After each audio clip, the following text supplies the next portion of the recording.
elle est souvent considérée comme totalement délurée tandis qu'il est discret et adopte souvent un visage froid, impassible et fermé.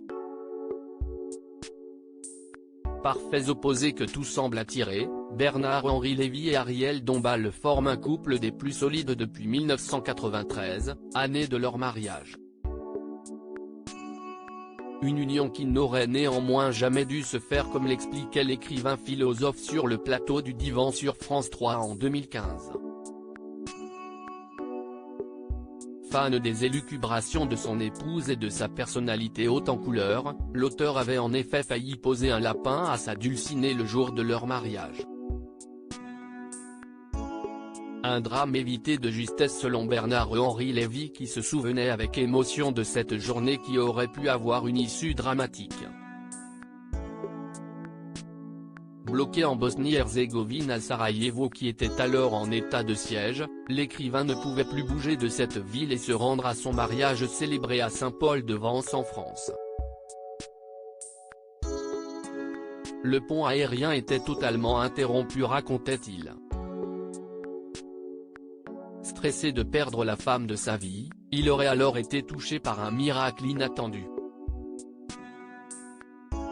J'ai réussi à arriver à mon mariage avec un avion de l'ONU. Et si est-il vrai que miraculeusement, je ne crois pas en Dieu mais là il m'arrive d'y croire, le 18 juin 1993 le pont aérien a été rétabli, l'espace d'un vol ou deux et j'ai profité d'un de ces vols. A-t-il confié. Extrêmement heureux avec la jolie blonde qui était devenue sa muse dans la pièce Le Jugement dernier, 1992, et le film Le Jour et la Nuit, 1997, il assure même vivre un coup de foudre permanent depuis maintenant bien des années. Avant son union avec BHL, Ariel Dombasle avait été marié à Paul Albout en décembre 1976, un dentiste qui avait 32 ans de plus qu'elle. Ils ont divorcé en 1985.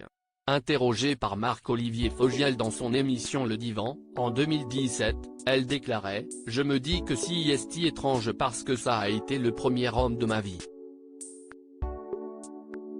Ce médecin, qui était un playboy très connu. Et qui a eu entre ses bras les plus belles femmes du monde. Et moi, je voulais absolument le conquérir. J'étais comme une sorte de Lolita.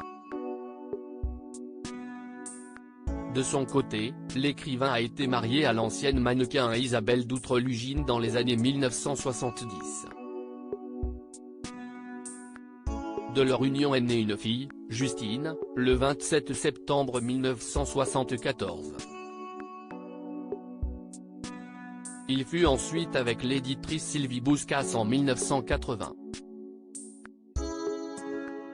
Ils deviennent parents d'un fils prénommé Antonin la même année.